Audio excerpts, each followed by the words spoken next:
Handa na ba ang inyong mga puso sa isang kwentong magpapaalala sa atin na ang pag-ibig minsan ay isang sugat na kailangan nating harapin para muling gumaling? Samahan niyo po akong muli, ang inyong lingkod, sa isang paglalakbay na susubok sa tatag ng isang ina at sa tibay ng isang pangako. Paano kung ang bukang liwayway na matagal mo nang hinihintay ay siya ring magbabalik ng pinakamadilim na gabi ng iyong nakaraan? Ito ang kwento ni Liwayway, isang ina na ang tanging sandata ay pagmamahal sa isang laban na hindi niya kailanman inasahan. Ang bawat pintig sa sentido ni Liwayway ay tila isang malakas na kulog na pilit binibiyak ang kanyang bungo. Isang sakit na pamilyar na sa kanya sa mga nagdaang buwan, ngunit ngayon, mas matindi ito, mas walang awa. Pilit niyang ipinikit ang kanyang mga mata, huminga ng malalim, at sinubukang ituon ang atensyon sa ingay na nagbibigay buhay sa kanilang munting tahanan. Mama, si Kuya Araw po, ayaw ipahiram yung Crayola. Ang sumbong ng 5 taong gulang na si Ulan, ang kanyang pangalawa sa bunso, habang hawak-hawak ang isang papel na may iginuhit na bahaghari na kulang pa ng kulay pula. Araw anak, pahiramin mo na ang kapatid mo, mahinahong sabi ni Liwayway, habang maingat na inihahain ang sinangag at itlog sa mahabang mesa na gawa sa kawayan. Ang bawat galaw niya ay kalkulado, bawat pagyuko ay isang pakikipaglaban sa pagkahilong dulot ng sakit ng ulo. Pero mama, ginagamit ko pa po, sagot ng panganay na si Araw, na sa edad na 7 ay tila isang munting kopya ng isang mukhang matagal ng pilit kinakalimutan ni Liwayway. Ngumiti si Liwayway, isang ngiting hindi umabot sa kanyang mga mata. Sandali lang naman, di ba Ulan? Pagkatapos mo, ibalik mo agad kay Kuya. Sa isang sulok, ang kambal na sina dagat at langit ay tahimik na naglalaro ng kanilang mga lumang laruan.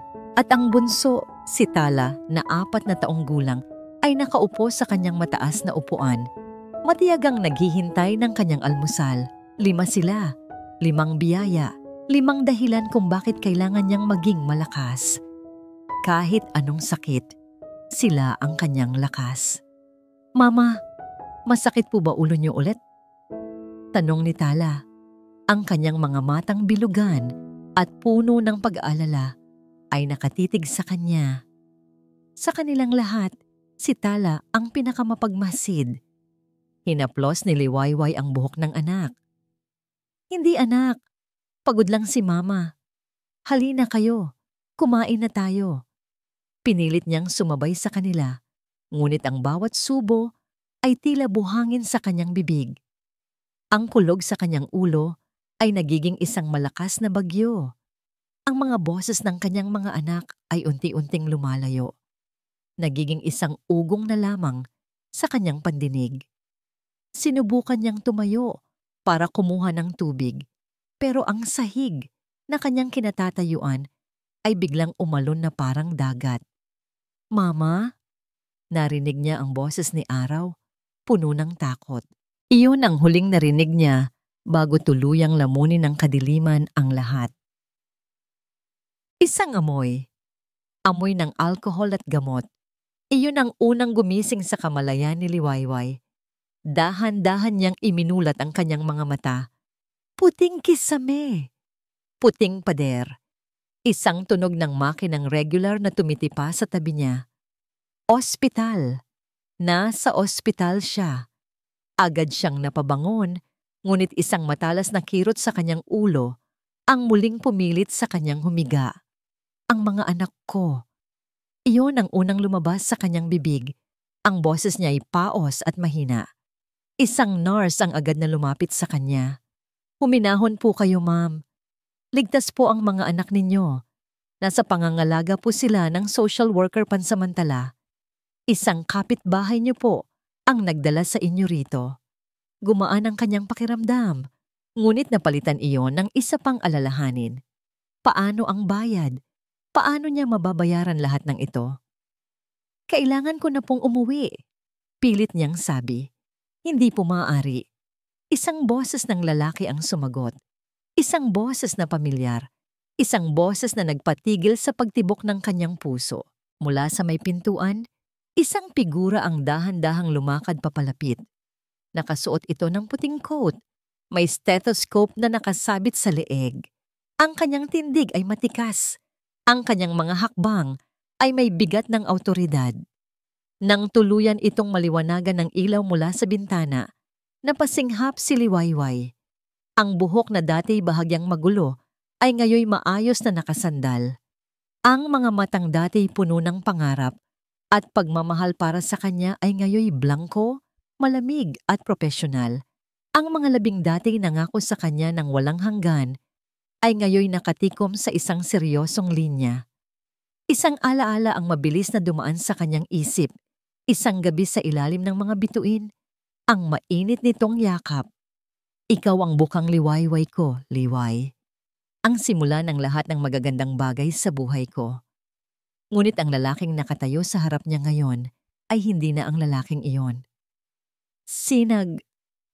Halos pabulong niyang sabi. Hindi nagbago ang ekspresyon nito. Tumingin ito sa chart na hawak na para bang isa lamang siyang pangalan sa isang papel.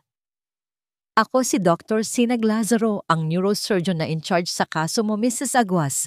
Mrs. Aguas. Ang apelyido ng kanyang ina.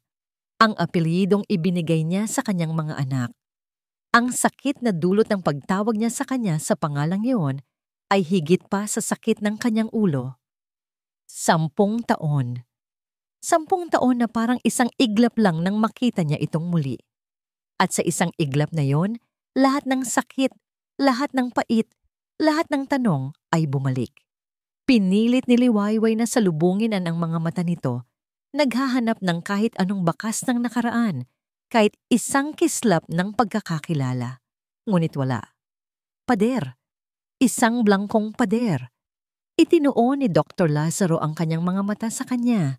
At sa unang pagkakataon, nagsalita ito habang diretsong nakatingin sa kanya. Ang boses nito ay walang bahid ng anumang emosyon.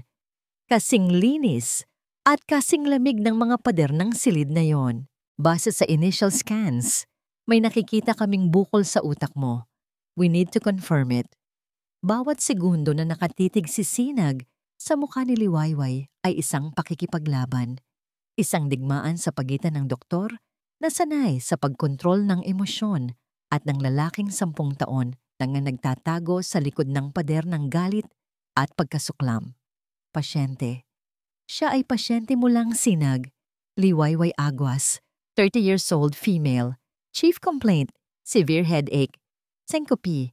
Initial diagnosis, brain tumor for confirmation.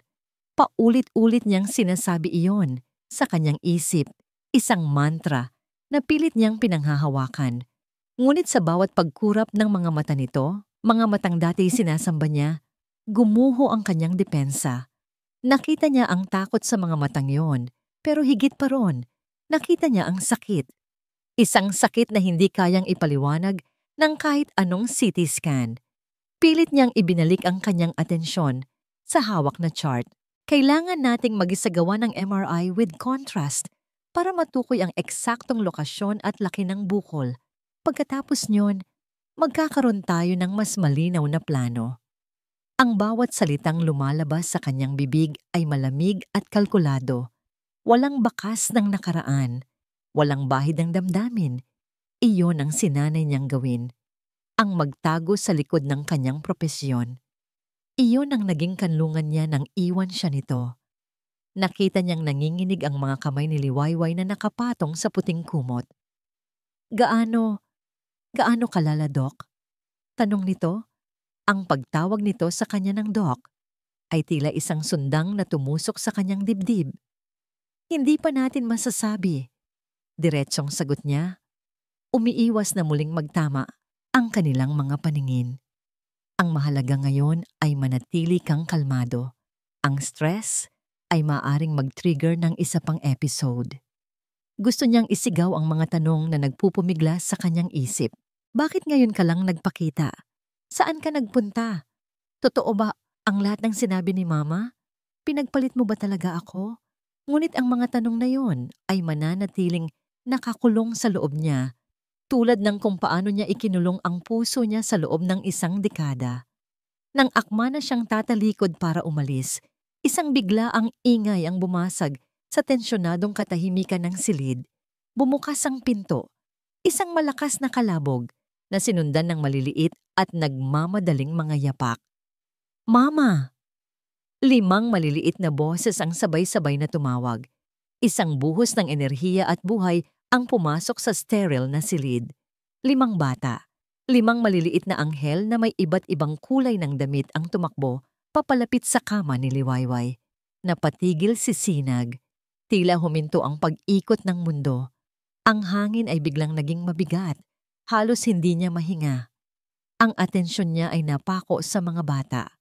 Isang babae na medyo matangkad, marahil nasa 7 o 8 taong gulang. Isang lalaki na kasunod nito na may seryosong mukha, isang pares ng tila kambal, at isang maliit na babae na may mga matang parang bituin. Ang mga bata ay umakyat sa kama, yumakap ng mahigpit sa kanilang ina. Ang takot sa mukha ni Liwayway ay napalitan ng dalisay na pagmamahal. Hinalikan niya sila isa-isa. Ang kanyang mga kamay ay hinahaplos ang kanilang mga buhok. "Dahan-dahan lang mga anak, baka masaktan si mama ninyo," sabi ng isang social worker na sumunod sa kanila. Ngunit si Sinag ay hindi na nakikinig. Ang kanyang mga mata na sinanay na tumingin sa mga maliliit na detalye sa scan ng utak ay ngayon ay sinusuri ang bawat detalye ng mga mukha ng mga bata. Ang hugis ng panga ng batang lalaki, pamilyar. Ang paraan ng pagngiti ng isa sa kakambal, tila nakita na niya sa salamin. Ang kulay ng buhok, parehong-pareho sa kanya noong siya'y bata pa. Hindi maaari. Ang isip niya ay sumisigaw ng pagtanggi, ngunit ang kanyang mga mata ay hindi nagsisinungaling. Ang luhika ng isang doktor ay bumabangga sa isang katotohanang napakasakit tanggapin. At doon, sa gitna ng mga batang nakapalibot kay Liwayway, ang kanyang paningin ay natutok sa batang lalaking pinakamatanda. Ang batang tinawag na Kuya Araw. Nakatayo ito ng diretso. Ang mga mata nito ay puno ng pag-aalala para sa ina. Ngunit nang mag-angat ito ng tingin at magtama ang kanilang mga mata, para siyang tinamaan ng kidlat. Ang mga matang yon, ang hugis ng ilong, ang matigas na linya ng kanyang munting bibig. Para siyang nakatingin sa isang lumang litrato. Para siyang nakatingin sa sarili niyang refleksyon mula sa nakaraan. Ang chart na hawak niya ay biglang bumigat. Ang puting coat na suot niya ay biglang naging mainit at masikip. Ang tibok ng kanyang puso ay dumadagundong sa kanyang mga tainga. Mas malakas pa sa kulog na naririnig niya sa isip ni Liwayway. Ang babaeng pinakamatanda, marahil ang tala na nabanggit niya kanina, ay humiwalay sa pagkakayakap sa ina. Humarap ito sa kanya. Bahagyang itinagilid ang ulo, ang kanyang mga mata ay puno ng inosenteng pag-usisa. Tinitigan siya nito mula ulo hanggang paa na parang isang palaisipan na sinusubukang buuin. At pagkatapos, sa gitna ng nakabibinging katahimikan na tanging siya lang ang nakakarinig, nagsalita ang bata sa isang boses na malinaw at walang mali siya. "Sino po kayo? Kamukha niyo po ang nasa litrato ni Mama." Nang maisara ang pinto at mailayo na ng social worker ang mga bata, isang nakabibinging katahimikan ang pumalit sa silid. Para kay Liwayway, mas malakas pa ito kaysa sa sigawan ng kanyang 5 anghel. Sa katahimikang yon, umaling-awngaw ang 2 pangungusap na pilit bumibiyak sa kanyang pagkatao. Ang tanong ng kanyang anak na si Tala, "Kamukha niyo po ang nasa litrato ni Mama." At ang malamig na hatol ni Sinag, "May bukol ka sa utak." Ang nakaraan at ang hinaharap ay sabay na sumasampal sa kanya. Ang litratong tinutukoy ni Tala ay isang luma at kupas na larawan ni Sinag noong sila pa, nakangiti, puno ng buhay, at puno ng mga pangarap para sa kanilang dalawa. Iyon na lamang ang natitirang pisikal na alaala niya sa lalaking minahal niya ng higit pa sa kanyang buhay. Ang lalaking iyon ngayon ay isang estrangherong nagsasabing may taning na ang buhay niya. Napapikit siya ng mariin. Muli, bumukas ang pinto. Ngunit hindi malumanay na yabag ng nurse ang kanyang narinig, kundi ang dahan-dahan ngunit mariing tunog ng takong na tumatama sa sahig. Isang tunog na nagpatindig ng lahat ng balahibo sa kanyang batok. Isang babae ang pumasok sa silid, matangkad, balingkinitan, at nakasuot ng isang eleganteng bestida na tila hindi nababagay sa loob ng isang ospital. Ang kanyang buhok ay perpektong nakaayos. Ang kanyang mukha ay pamilyar. Isang mukhang naging dahilan ng kanyang mga pinakamasamang bangungot. Dala nito ang isang basket ng mga prutas na tila galing pa sa ibang bansa. Si Amor Sola Montenegro, ang ina ni Sinag, ang babaeng nagwasak ng kanyang mundo. "Kumusta ka na, Hija?" Bati nito.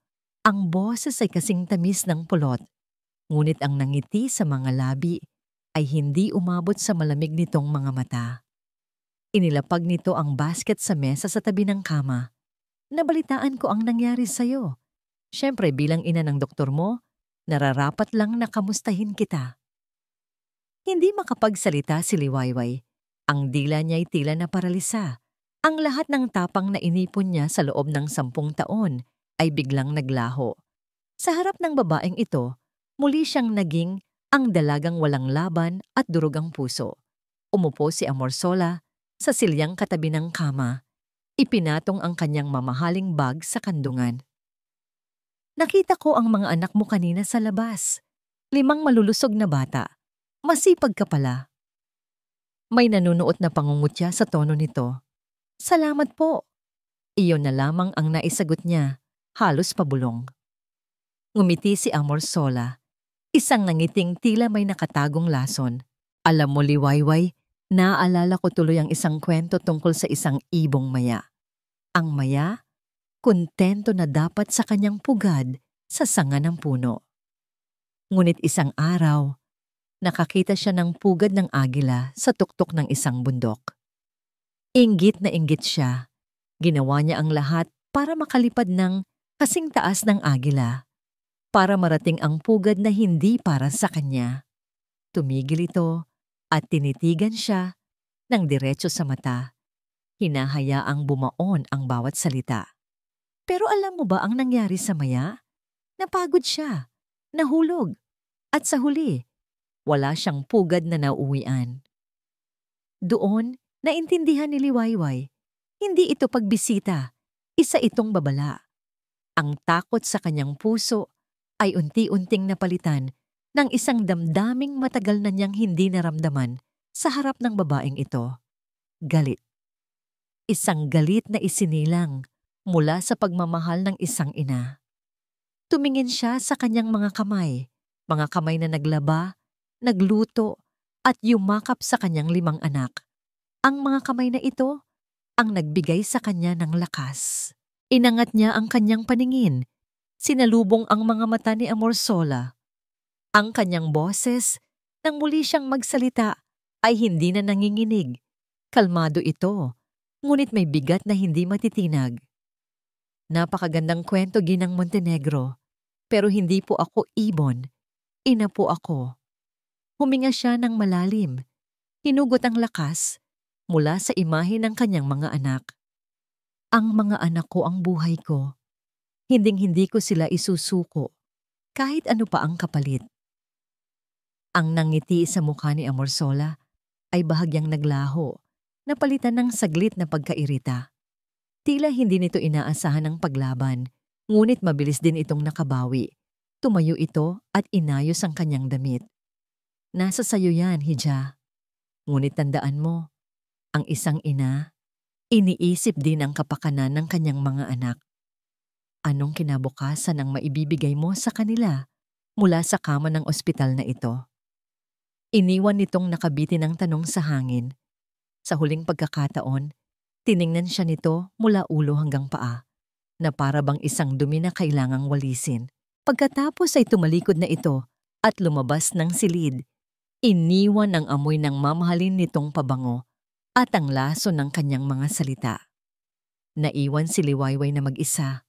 Ang tapang na ipinakita niya kanina ay parang isang kandila na biglang hinipan ng hangin. Ang mga salita ni Amorsola ay umalingaw-ngaw sa kanyang isip. Anong kinabukasan ang maibibigay mo sa kanila? Ang sakit sa kanyang ulo ay bumalik. Mas matindi, mas maparusahan. Hindi na ito kulog. Isa na itong buhawi na sumisira sa lahat sa loob niya. Ang mga pader ng silid ay nagsimulang umikot. Ang puting ilaw sa kisame ay naging isang nakakasilaw na araw. Naramdaman niyang naninikip ang kanyang dibdib. Hindi siya makahinga. Ang imahe ng kanyang mga anak na nagugutom, natatakot, at walang ina ay sumalakay sa kanyang isipan. Ang stress, ang takot, ang galit, lahat ay nagsama-sama sa isang malakas na alon na handa siyang lunurin. Sinubukan niyang tawagin ang nurse, ngunit walang boses na lumabas sa kanyang bibig. Ang kanyang mga kamay ay nagsimulang manginig nang walang kontrol. Ang kanyang mga binti ay nanigas. Bago siya tuluyang lamunin ng kadiliman, isang imahe ang malinaw na lumitaw sa kanyang isipan. Ang mukha ni Sinag, hindi bilang doktor, kundi bilang ang lalaking minsan niyang pinangarap makasama habang buhay. Kasabay ng pagkawala niya ng malay, ang katawan ni Liwayway ay nagsimulang mangisay sa ibabaw ng kama. Isang marahas na panginginig na hindi niya kontrolado. Sa labas, kasalukuyang naglalakad si Sinag sa pasilyo. Gulong-gulo ang isip sa mga batang kamukhang kamukha niya. Ngunit isang pamilyar na pabango ang sumalubong sa kanya. Nakita niya ang kanyang ina na papalabas mula sa direksyon ng silid ni Liwayway. "Mama, anong ginagawa mo dito?" Tanong niya. Ang kanyang boses ay may bahid ng hinala. "Binisita ko lang ang pasyente mo, anak. Kawawa naman." Sagot ni Amorsola. Ang kanyang mukha ay larawan ng pekeng pag-aalala. Ngunit bago pa man makasagot si Sinag, isang malakas na alarm ang tumunog mula sa nurse's station. Isang sigaw ang narinig niya. "Code Blue! Room 302! Seizure! Room 302!" Ang silid ni Liwayway. Napatakbo si Sinag, ang puso niya ay kumakaripas. Pinasok niya ang silid at ang kanyang mundo ay gumuho. Nakita niya si Liwayway, nangingisay, ang mga matay revulse, bula ang lumalabas sa bibig. Agad siyang kumilos. Ang kanyang pagiging doktor ay nanaig. "Get me 10 milligrams of diazepam IV now. Turn her to her side."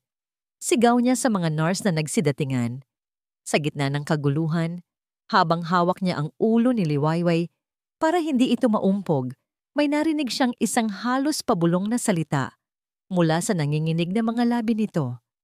Isang salitang tila tumagos sa kanyang kaluluwa at nagpabagsak sa lahat ng pader na itinayo niya. "Mga anak natin." Nang ma-stabilize si Liwayway at maihatid sa kanyang silid, naiwan si Sinag sa pasilyo. Nakasandal sa malamig na pader, ang amoy ng gamot sa disinfectant ay tila hindi sapat para burahin ang bigat ng mga salitang narinig niya. "Mga anak natin." Ang mga salitang iyon, kahit pabulong at wala sa sarili, ay umalingaw-ngaw sa kanyang isipan na parang isang bombang sumabog. Isang pagsabog na nag-iwan ng nakabibinging katahimikan. 10 taon niyang itinayo ang pader sa paligid ng kanyang puso. Isang pader na gawa sa galit, sa sakit ng katrayduran, sa mga kasinungalingang paulit-ulit na sinabi sa kanya ng kanyang ina.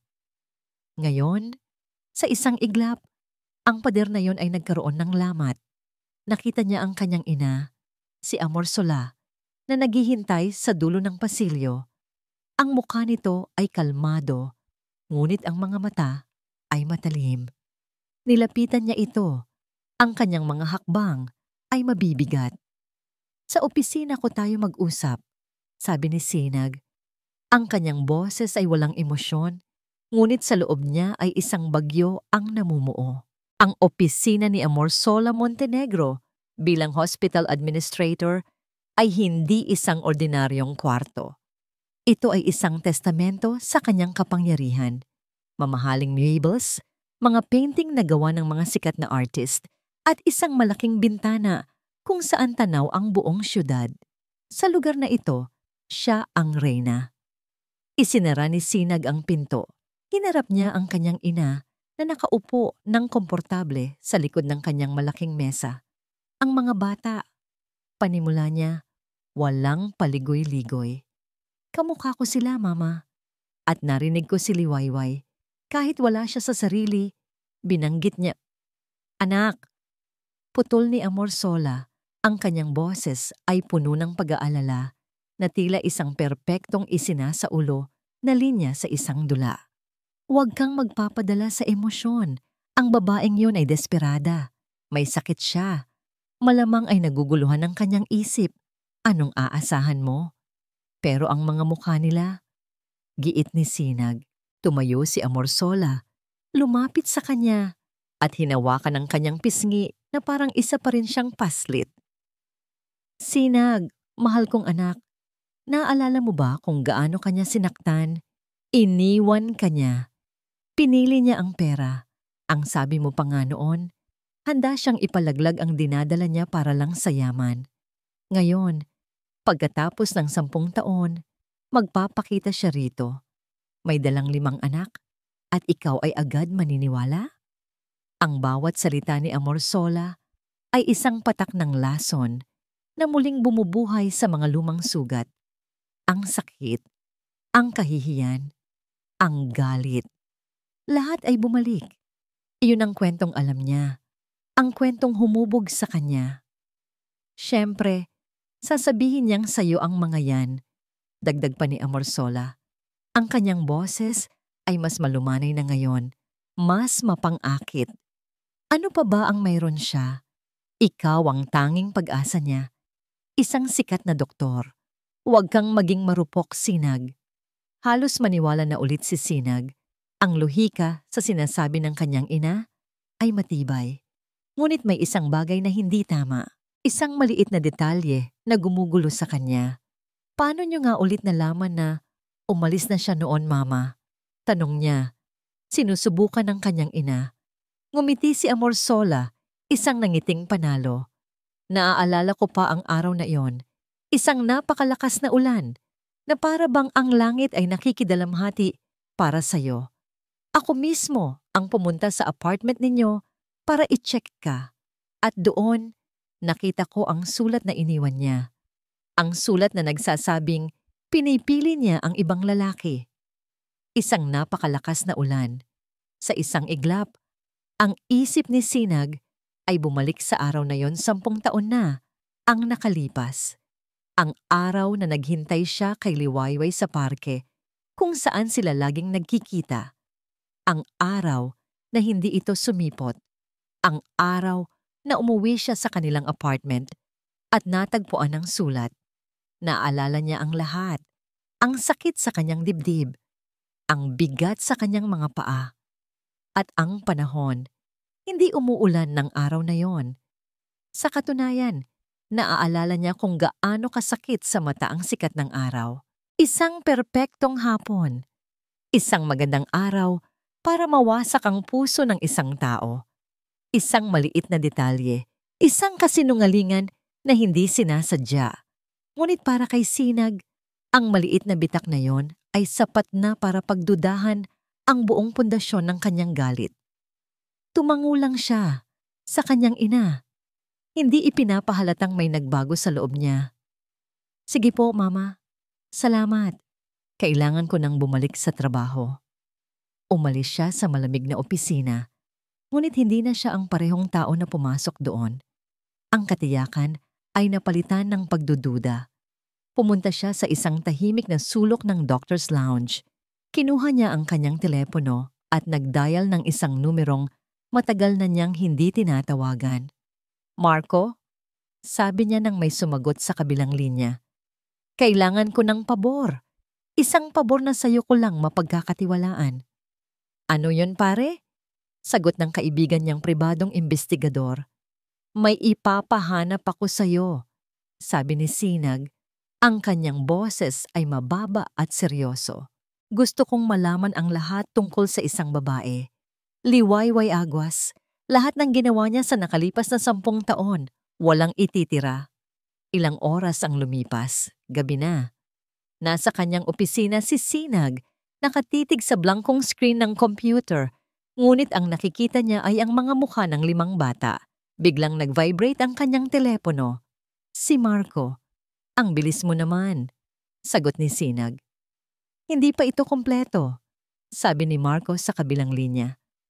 Pero may nahanap akong isang bagay na paulit-ulit na lumalabas sa mga record. Ano yon? Tanong ni Sinag. Naramdaman niya ang pagbilis ng tibok ng kanyang puso. Boss, may nahanap akong record. Nag-iisang tao lang ang regular na bumibisita at tumutulong kay Liwayway sa Baryo Silangan sa loob ng maraming taon. Isang doktor din. Ilang araw ang lumipas. Para kay Liwayway, ang bawat araw sa loob ng Pag-asa Medical Center ay isang pag-uulit ng takot at kawalan ng katiyakan. Ang sakit ng ulo ay naroon pa rin. Pinapakalma lamang ng mga gamot na dumadaloy sa kanyang suwero. At si Sinag, si Dr. Lazaro, ay regular na bumibisita. Ngunit ang bawat pagdalaw niya ay parang isang malamig na hangin. Professional, malayo. Ang mga mata niya ay laging nakatingin sa chart, sa resulta ng test, sa monitor ng makina. Kahit saan, huwag lang sa kanya. Tila ba isa na lamang siyang komplikadong kaso na kailangan niyang lutasin, hindi isang babaeng minsan niyang tinawag na kanyang bukang liwayway. Masakit. Sobrang sakit. Pero tinanggap na niya. Ang mahalaga ay gumaling siya para sa kanyang mga anak. Isang hapon, habang nakatingin siya sa bintana at pinapanood ang pagdapo ng mga ibon sa puno, bumukas ang pinto. Automatiko siyang napahanda. Inaasahan ang pamilyar na malamig na presensya ni Sinag. Ngunit iba ang pumasok. Isang lalaking nakaputing coat din, ngunit ang ngiti nito ay mainit at abot sa mga mata. May dala itong isang maliit na sunflower sa isang paso. Para daw lumiwanag naman ang kwarto mo, sabi ng lalaki. Ang boses nito'y malumanay at puno ng kabaitan. Naguluhan si Liwayway. Sino po kayo? Ngumiti ang doktor. Hindi mo na ba ako naaalala, Wayway? Sa pagbanggit ng palayaw na yon, isang palayaw na ang kanyang yumaong ama lang ang tumatawag sa kanya. Isang pamilyar na imahe ang biglang nabuo sa kanyang isipan. Isang payat na batang lalaki na lagi niyang kalaro sa ilalim ng puno ng mangga sa Baryo Silangan. Ang kanyang matalik na kaibigan, ang kanyang tagapagtanggol. Lino? Hindi makapaniwalang tanong niya. Ikaw na ba yan, Lino Valerio? Tumawa ito. Ako nga. Medyo tumaba lang ng kaunti. Inilapag nito ang sunflower sa kanyang bedside table. Nabalitaan ko ang nangyari at bilang isa sa mga pinakamagaling na neurosurgeon sa bansang ito, sabi nito na may kasamang kindat. Siyempre, kailangan kong siguraduhin na ang best friend ko ay nasa mabuting mga kamay. Sa unang pagkakataon, sa loob ng napakatagal na panahon, isang tunay na ngiti ang sumilay sa mga labi ni Liwayway. Ang bigat sa kanyang dibdib ay tila bahagyang gumaan. Ang pagkakaroon ni Lino sa silid ay parang isang mainit na kumot sa isang malamig na gabi. Isang paalala ng isang mas simpleng panahon. Isang paalala na mayroon pa ring kabutihan sa mundo.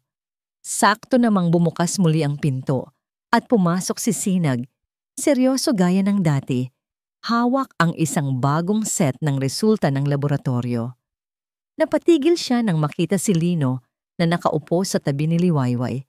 Ang mga kamay nito ay magiliw na nakahawak sa kamay ng babae. Ang hangin sa silid ay biglang bumigat.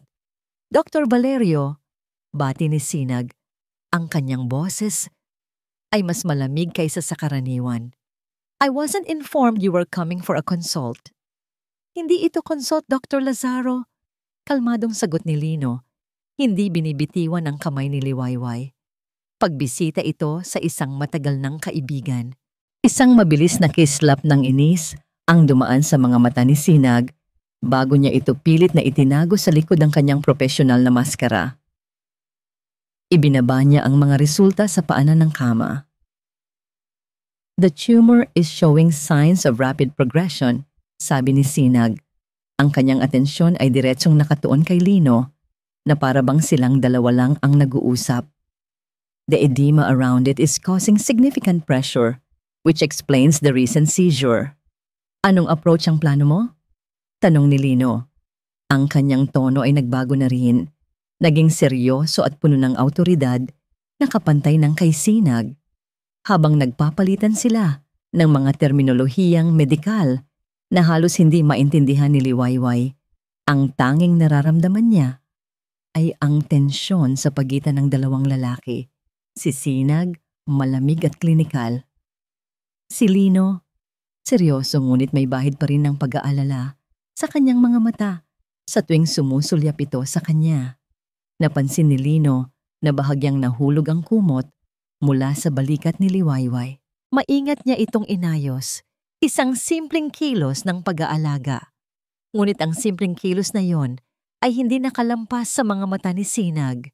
Nakita ni Liwayway ang pag-igting ng panga nito, isang halos hindi mapansing pagbabago sa ekspresyon nito na nagbigay ng kakaibang kaba sa kanyang dibdib. May isa pang option, sabi ni Lino. Ibinalik ang atensyon kay Sinag. Isang mas delikadong procedure, pero mas mataas ang tsansang matanggal ang buong tumor. Masyadong mapanganib. Mabilis na sagot ni Sinag. I won't risk it. Hindi ikaw ang magdedesisyon niyan mag-isa. Sagot ni Lino, ang kanyang boses ay matatag. Bago pa man makasagot si Sinag, hinawakan ni Lino ang kamay ni Liwayway. Tumingin ito sa kanya ng diretso. Ang kanyang mga mata ay nangungusap ng katapatan. Huwag kang mag-alala, Liway. Hindi kita pababayaan. Ang pangakong yon, isang pangakong minsan niyang narinig mula sa ibang mga labi, ay tumago sa puso ni Liwayway. Isang luhang mainit ang pumatak mula sa kanyang mata. Hindi na kinaya ni Sinag.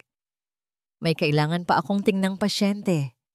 Sabi niya, nang walang emosyon at mabilis na tumalikod at lumabas ng silid. Naiwan si Lino, hinahaplos ang kanyang kamay hanggang sa kumalma siya. Sa labas ng pinto, napasandal si Sinag sa pader.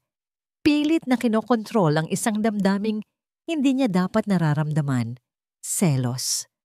Isang mabangis at hindi maipaliwanag na selos. Isang nars pneumoniae ang lumapit kay Lino nang ito'y lumabas makalipas ang ilang sandali. Doc, grabe po pala ang pag-aalaga niyo kay Ma'am Liwayway. Kayo po ba ang nag-aasikaso ng mga bayarin niya sa community clinic sa kanila? Napatigil si Sinag sa kanyang kinatatayuan, nakikinig.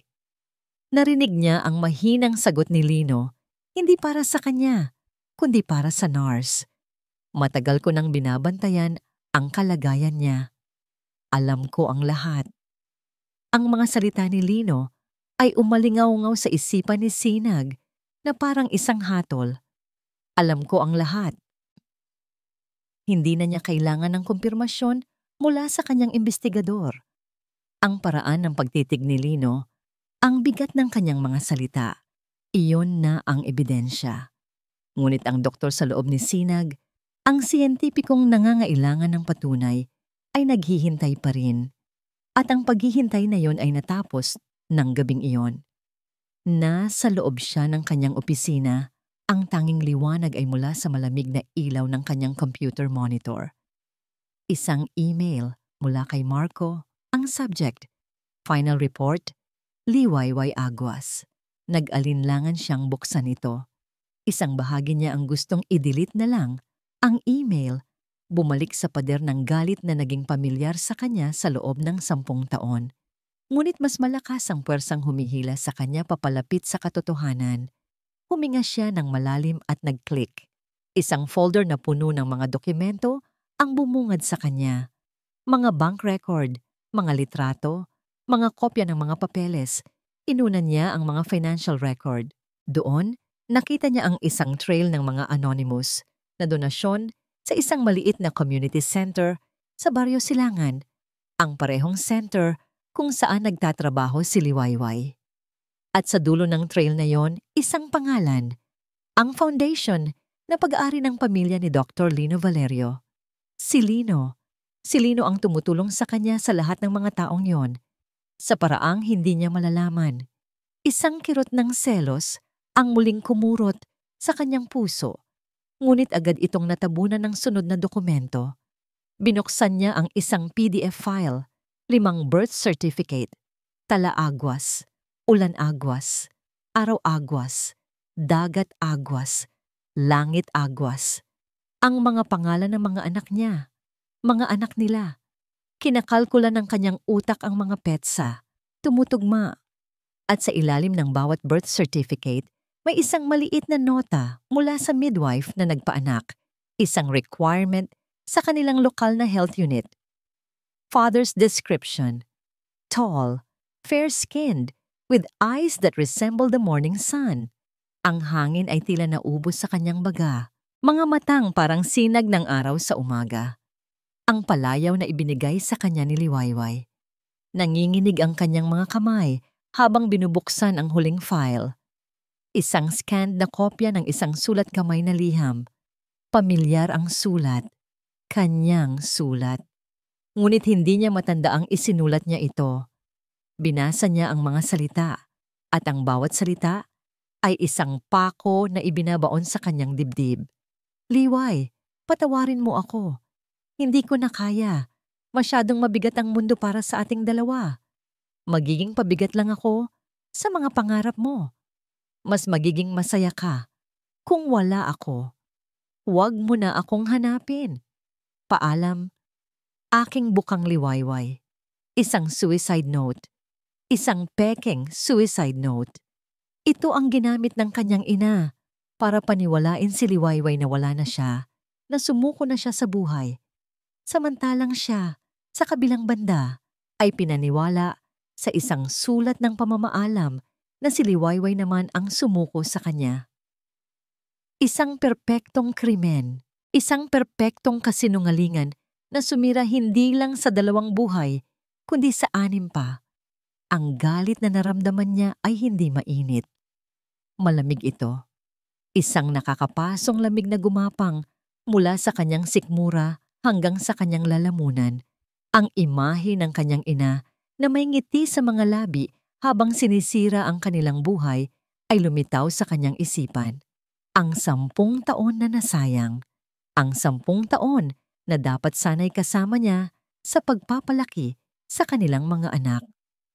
Ang 10 taon ng pagkamuhi sa isang babaeng inakala niyang nagtaksil, ngunit sa katotohanan ay biktima rin pala. Isang malakas na kalabog ang umalingaw sa opisina nang ihampas niya ang kanyang kamao sa mesa. At sa sandaling iyon, tila sumasagot sa kaguluhan sa loob niya, isang nakakabininging alarm ang tumunog sa buong ospital. Code Blue, Code Blue, Neurology Wing, Room 302, Code Blue. Ang puso ni Sinag ay tila tumigil sa pagtibok. Room 302, ang silid ni Liwayway. Tumakbo siya. Wala na siyang pakialam sa mga taong nababangga niya sa pasilyo. Ang tanging naririnig niya ay ang pagtibok ng kanyang puso at ang sirena ng panganib. Pagdating niya sa silid, isang eksena ng kontroladong kaguluhan ang sumalubong sa kanya. Mga nurse at doktor ay nakapalibot sa kama. At sa gitna ng lahat, nangunguna ay si Lino Valerio. Nagbibigay ng mga utos. Her vitals are crashing. The tumor's pressing on the brainstem. We're losing her. Sigaw ng isang residente. Nakita niya si Liwayway sa kama, maputla, halos walang buhay, Ang monitor sa tabi niya ay nagpapakita ng mga numerong mabilis na bumabagsak. Ang lahat ng pagsisisi, galit, at sakit ay nag-converge sa isang punto. Humarap siya kay Lino. Ang kanyang mga mata ay nag-aapoy. Alam mo, halos paanas ngunit puno ng bigat na tanong niya. Alam mo ang lahat ng ito? Huminga ng malalim si Lino.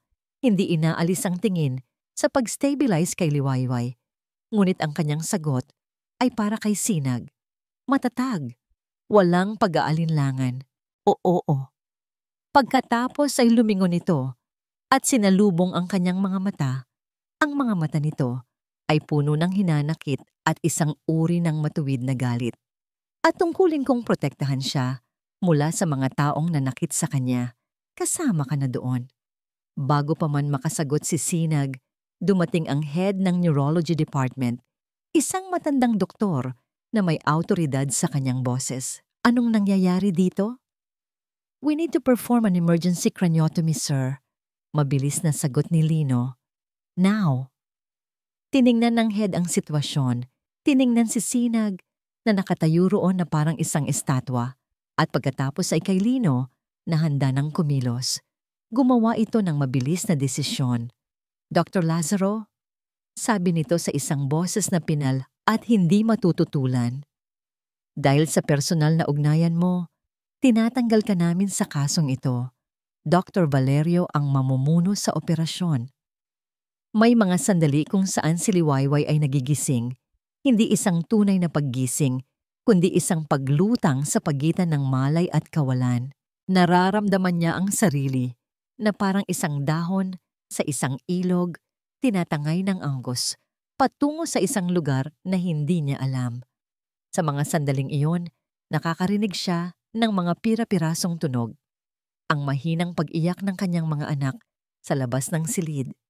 Ang kalmadong boses ni Lino na nagsasabing, "Lalaban tayo, Liway." Ang nagmamadaling mga yapak ng mga nurse. Ang walang katapusang pagbip ng makina na tila orasan na nagbibilang ng kanyang nalalabing sandali. Ngunit ang boses na hinahanap-hanap niya, ang boses ni Sinag, ay wala. Sa isa sa mga paglutang na iyon, isang pamilyar na amoy ng mamahaling pabango ang muling pumasok sa kanyang kamalayan. Idinilat niya ang kanyang mga mata ng bahagya. Isang malabong anino ang nakatayo sa tabi ng kanyang kama. Si Amorsola, "Gising ka pala," sabi ng malamig na boses.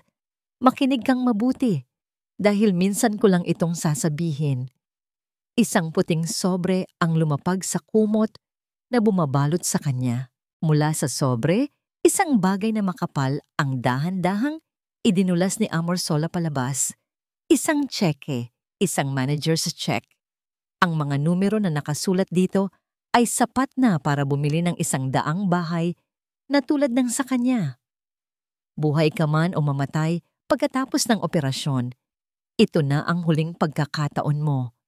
Sabi ni Amorsola, ang bawat salita ay may yelo. Kunin mo yan. Itakas mo ang mga anak mo. Pumunta ka sa lugar na hindi na namin kayo kailanman makikita. Bigyan mo ng disenteng buhay ang mga bastardo mo at bigyan mo ng kapayapaan ang anak ko. Ang salitang bastardo ay tumama kay Liwayway na parang isang sampal. Mas masakit pa kaysa sa karayom na nakatusok sa kanyang braso. Mas masakit pa kaysa sa bombang sumasabog sa kanyang ulo. Gusto niyang sumigaw, pero walang boses na lumalabas. Gusto niyang bumangon at labanan ito, pero ang kanyang katawan ay ayaw ng sumunod.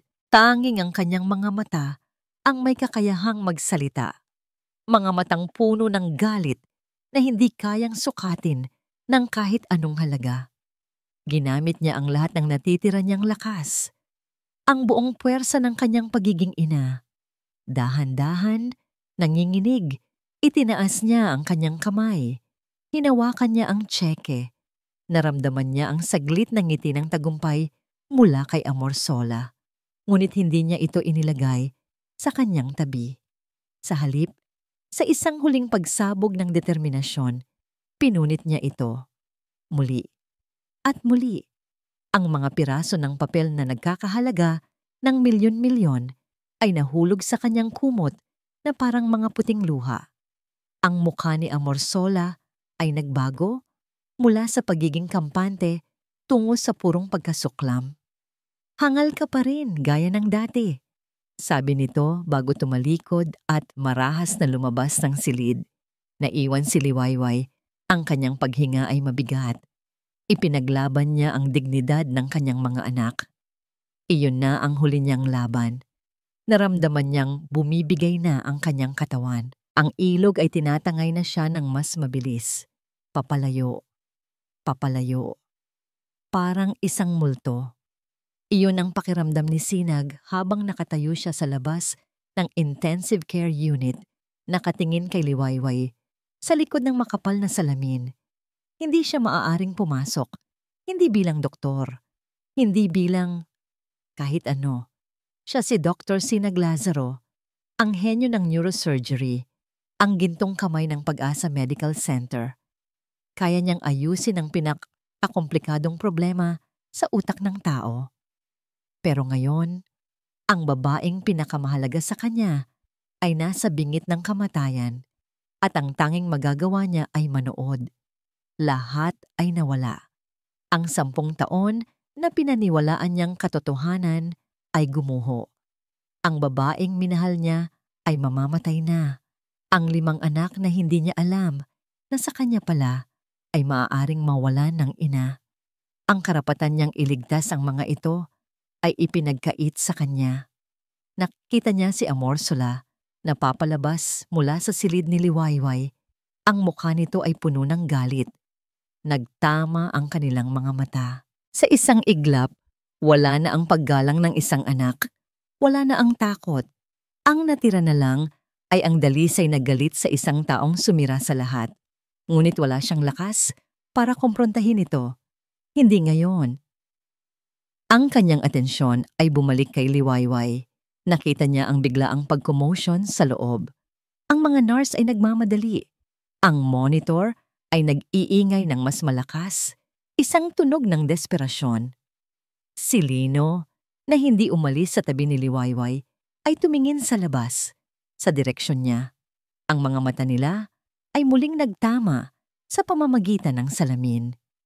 Walang sinabi si Lino, ngunit ang kanyang mga mata ay malinaw na nangungusap. Nangyayari na. Ang mga vital sign ni Liwayway ay bumabagsak ng mabilis at tuloy-tuloy. Hindi na ito mapipigilan ng gamot. Ang tanging pag-asa na lang ay ang kutsilyo, ang operasyon. Lumabas si Lino mula sa ICU. Ang kanyang mukha ay seryoso. Humarap ito kay Sinag. Ang tensyon sa pagitan nila ay halos mahahawakan. Sila ay mga karibal sa profession at ngayon sa pag-ibig. Ngunit sa sandaling iyon, iisa lang ang mahalaga. "Wala na tayong oras," sabi ni Lino. Ang kanyang boses ay madiin at walang paligoy-ligoy. May mga detalye sa kaso niya na ikaw lang ang nakakaalam. Ang eksaktong reaksyon niya sa mga naunang gamot. Ang history ng kanyang mga seizure. Kailangan kong makuha ang buong medical history niya mula sa'yo. Ngayon na. Ito na. Ang sandali ng kanyang pinakamalaking kahihiyan. Ang henyo ay kailangang magbigay ng lahat ng kanyang kaalaman sa kanyang karibal para iligtas ang babaeng pareho nilang mahal. Ang buhay ni Liwayway ay nakasalalay sa kung kaya niyang lunukin ang kanyang pride. At para kay Liwayway, walang pride na hindi niya kayang lunukin. Sa harap ng tanong ni Lino, walang salitang namutawi sa bibig ni Sinag. Ang pride, ang galit, ang pagsisisi, lahat ay nag-uumpugan sa loob niya. Ngunit sa likod ng lahat ng iyon, isang katotohanan ang nangingibabaw. Si Liwayway ay mamamatay kung wala siyang gagawin. Hindi niya basta ibinigay ang mga papeles. Sa halip, tiningnan niya si Lino ng diretso sa mata. "Hindi dito," sabi ni Sinag. Ang kanyang boses ay kalmado sa isang paraan na nakakatakot. "Sa conference room, ngayon din. Tawagin mo ang head ng neurology. Tawagin mo ang buong hospital board at siguraduhin mong nandoon ang nanay ko. Naguluhan si Lino, ngunit nakita nito ang determinasyon sa mga mata ni Sinag. Isang determinasyon na kayang magwasak ng mundo.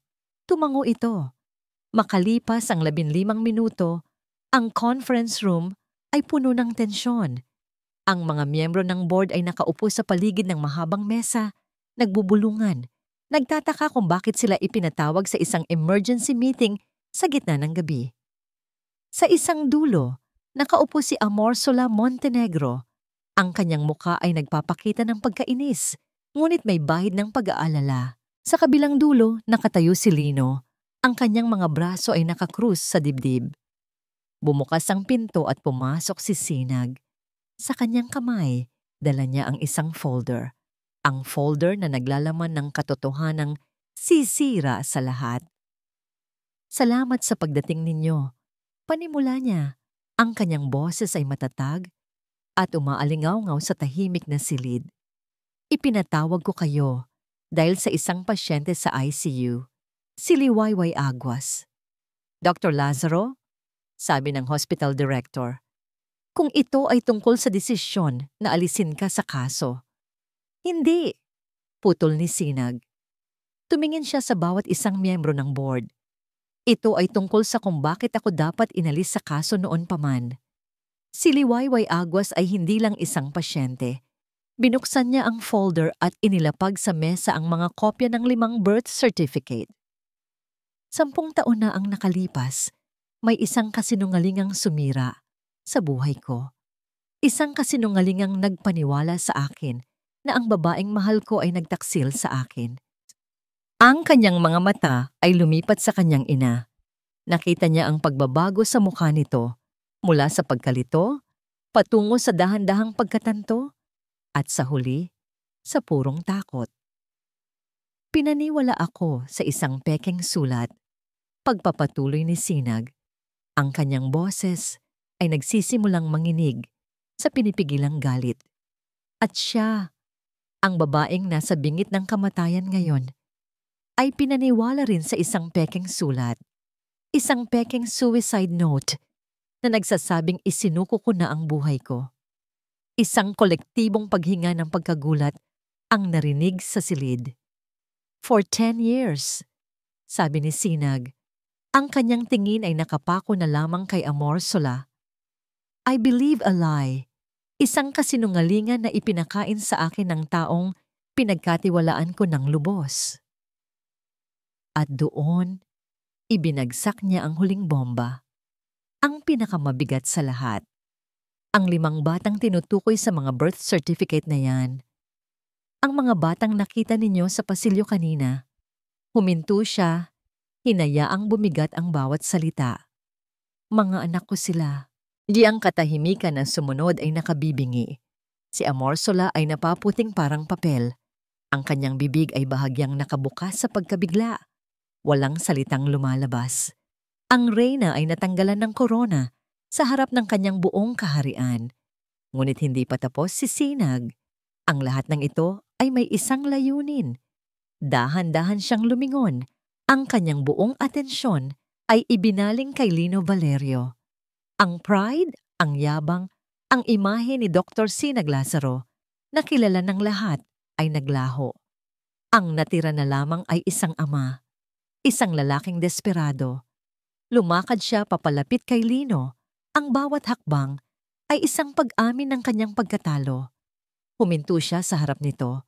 Ang 2 pinakamagaling na neurosurgeon sa bansa, magkaharap ngunit hindi na bilang magkaribal.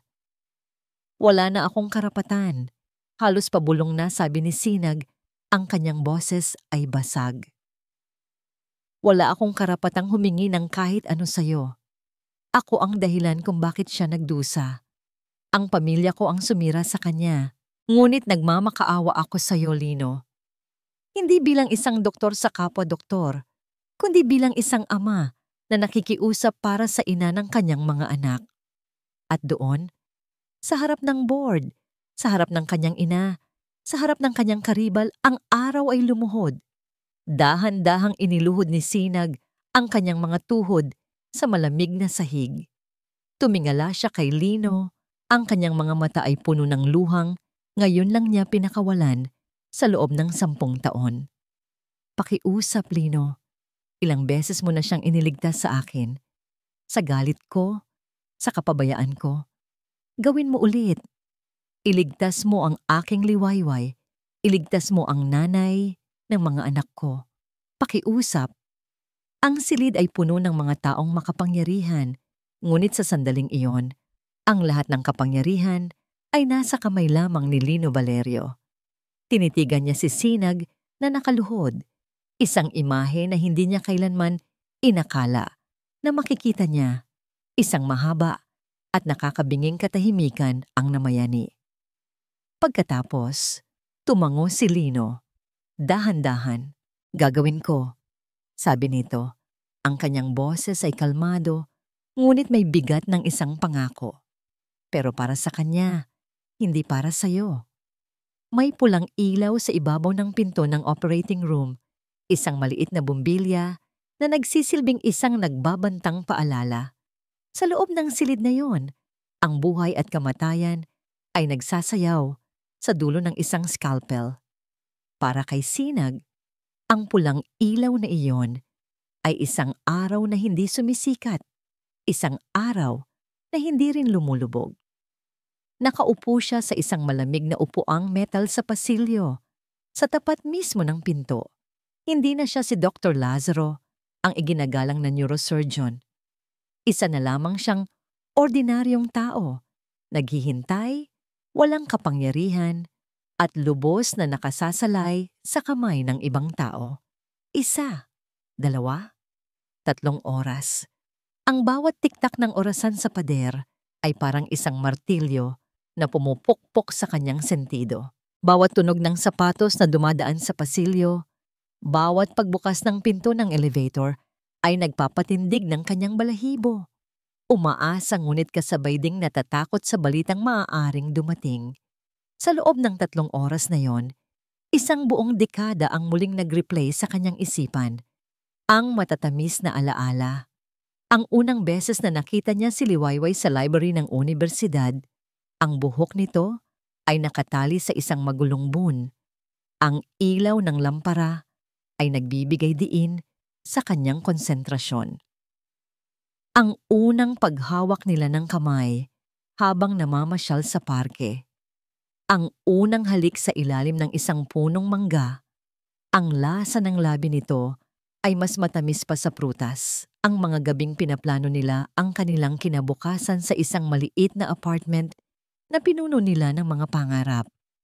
Pagkatapos, ang mapapait, ang araw na hindi ito sumipot, ang sulat na puno ng kasinungalingan, ang sakit na tila binalatan siya ng buhay, ang mga taon na ginugol niya sa pagtatrabaho ng walang tigil para lang makalimot, ang pagkamuhi na itinanim niya sa kanyang puso para protektahan ang sarili, ang pagiging isang estrangherong malamig sa harap ng babaeng minsan niyang sinamba. Isang operasyon ang nangyayari sa loob ng silid. Ngunit sa labas, sa kanyang kinauupuan, isang iba't ibang uri ng operasyon ang nagaganap. Ang kanyang kaluluwa ang hinihiwa, ang kanyang puso ang tinatanggalan ng tumor ng galit at pagsisisi. At walang anesthesia para dito. Ang sakit ay hilaw at totoo. Mula sa dulo ng pasilyo, nakita niya ang isang anino. Ang kanyang ina, si Amorsola. Hindi ito lumapit. Nakatayo lang ito roon, nakasandal sa pader, isang reynang nawalan ng kaharian. Ang mukha nito, na dati laging may ekspresyon ng kapangyarihan at kontrol, ay ngayon ay blangko. Wasak. Nagtagpo ang kanilang mga mata. Walang salitang namutawi, hindi na kailangan. Sa isang tingin na yon, lahat ay nasabi na. Wala nang galit sa mga mata ni Sinag. Ang natira na lang ay isang nakakapagod na awa. Awa para sa kanyang ina na binalot ng sarili nitong ambisyon. Awa para sa sarili niya na nagpadala sa isang dekada ng kasinungalingan. Awa para sa mga taon na ninakaw sa kanilang lahat. Ibinaba ni Amorsola ang kanyang tingin at dahan-dahang tumalikod. Naglakad papalayo. Ang bawat hakbang ay tila 100 libra ang bigat. Naiwan si Sinag, mag-isa muli sa kanyang paghihintay. 4, 5, 6 na oras. Ang bukang liwayway ay nagsisimula nang magpakita sa mga bintana ng ospital, nagpipinta ng kulay kahel at rosa sa kalangitan. Ang bukang liwayway na ipinangalan sa babaeng nasa pagitan ng buhay at kamatayan. Isang malupit na kabalintunaan. At pagkatapos, sa 7 oras, namatay ang pulang ilaw. Napatayo si Sinag. Ang kanyang mga kalamnan ay nanigas. Ang pinto ng operating room ay dahan-dahang bumukas. Isang tunog na mas malakas pa sa kahit anong pagsabog. Lumabas si Lino. Ang kanyang surgical mask ay nakababa na. Ang kanyang muka ay nababasa ng pawis at pagod. Ang kulay berde niyang scrub suit ay may mga patak ng dugo. Dugo ni Liwayway. Nakatayo lang si Sinag, hindi makagalaw. Hindi siya makahinga. Ang lahat ng kaalaman niya sa medisina ay naglaho. Isa na lang siyang pusong naghihintay ng hatol. Lumakad si Lino, papalapit sa kanya. Ang bawat hakbang ay mabagal. Huminto ito sa harap niya. Ang mga mata nila, na dati puno ng tensyon at kompetisyon, ay ngayon ay salamin na lamang ng pagod ng 2 lalaking dumaan sa isang digmaan. Binuksan ni Sinag ang kanyang bibig para magtanong, ngunit walang boses na lumabas. Ang tanong ay nabuo na lamang sa kanyang mga matang puno ng pag-aalala. Kamusta siya? Tumingin si Lino sa kanya. 1 segundo, 2 segundo, isang katahimikang mas mahaba pa sa 7 oras na paghihintay. Para kay Sinag, iyon ay isang kawalang hanggan. At pagkatapos, dahan-dahang inangat ni Lino ang isang sulok ng kanyang bibig. Isang maliit, pagod, ngunit tunay na ngiti. Stable na siya. Ang unang gumising sa kamalayan ni Liwayway ay hindi ang pamilyar na amoy ng gamot, kundi ang banayad na sinag ng araw na tumatama sa kanyang mukha. Dahan-dahan, iminulat niya ang kanyang mga mata. Malabo. Ang lahat ay malabo pa. Ngunit habang unti-unting lumilinaw ang kanyang paningin, isang figura ang nabuo sa kanyang tabi. Isang lalaking nakaupo sa silya. Ang ulo nito ay nakayuko sa gilid ng kanyang kama. Ang kamay nito ay mahigpit na nakahawak sa kamay niya. Kahit sa pagtulog, hindi ito nakaputing coat. Isa lamang itong lalaki. Pagod, ngunit naroroon. Si Sinag. Ang puso niya ay kumirot, hindi dahil sa sakit, kundi dahil sa isang emosyon na matagal na niyang ibinaon. Tila naramdaman nito ang kanyang paggising. Dahan-dahan itong nag-angat ng ulo. Ang mga mata nito ay namumugto. Ngunit nang makita siyang gising, isang klase ng liwanag ang bumuhay sa pagod nitong mukha. Liway. Ang boses nito ay paos. Puno ng hindi maipaliwanag na emosyon. Walang salitang lumabas sa bibig ni Liwayway. Hinayaan na lamang niyang magsalita ang kanyang mga mata. Mga matang nagtatanong, mga matang nangungulila, mga matang pagod ng lumaban. Naintindihan ni Sinag. Dahan-dahan niyang itinaas ang kanyang kamay at hinaplos ang pisngi ni Liwayway, pinupunasan ng isang luhang hindi niya namalayang pumatak. Patawarin mo ako, bulong ni Sinag. Ang kanyang boses ay basag. Sa 10 taon na, hindi kita pinaniwalaan. Sa 10 taon na, dapat sana'y kasama mo ako.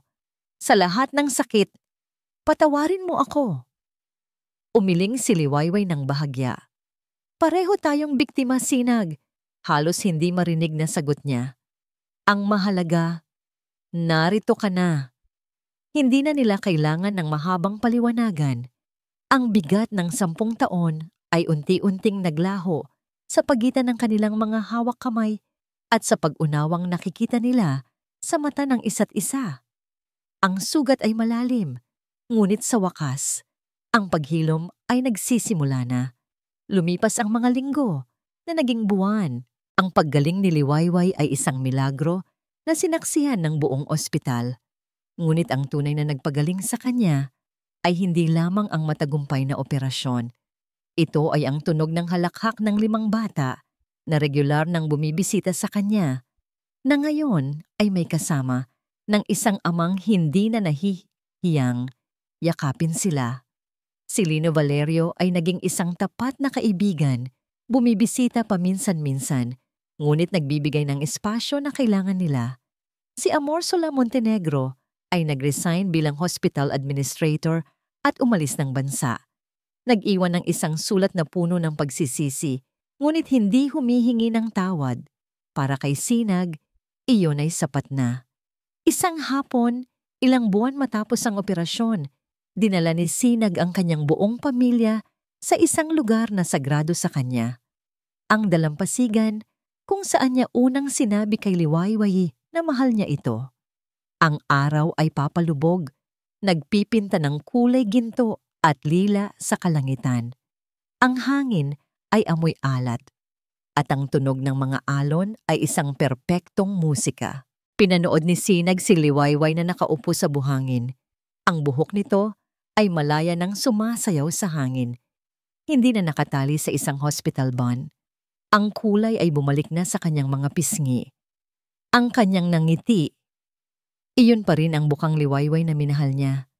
Sa di kalayuan, ang kanilang 5 anak ay naghahabulan sa dalampasigan. Si Araw, ang kanyang panganay, ay gumagawa ng kastilyong buhangin. Si Ulan at Tala ay nagpupulot ng mga kabibe. At ang kambal na sina Dagat at Langit ay masayang nagtatampisaw sa tubig. Binabantayan ng kanilang kuya. 5 piraso ng kanyang puso, 5 patunay ng isang pag-ibig na kahit kailan ay hindi namatay. Nilapitan niya si Liwayway at umupo sa tabi nito. Ipinatong nito ang ulo sa kanyang balikat. At sa sandaling iyon, ang mundo ay naging perpekto. Naaalala mo ba? Tanong ni Sinag. Dito ko unang sinabi sa iyo na ikaw ang simula ng lahat para sa akin. Ngumiti si Liwayway. Oo naman. Nagkamali ako, sabi ni Sinag. Hindi ka lang pala ang simula. Tumingin siya sa mga anak nila na nagtatawanan. Ikaw ang lahat. Humarap siya kay Liwayway, hinawakan ang magkabila nitong kamay. Ang kanyang puso ay kumakabog, hindi dahil sa takot, kundi dahil sa katiyakan. Dahan-dahan, lumuhod siya sa buhangin sa harap nito. Nanlaki ang mga mata ni Liwayway na patingin sa paligid, sa kanilang mga anak. Sinag, anong ginagawa mo?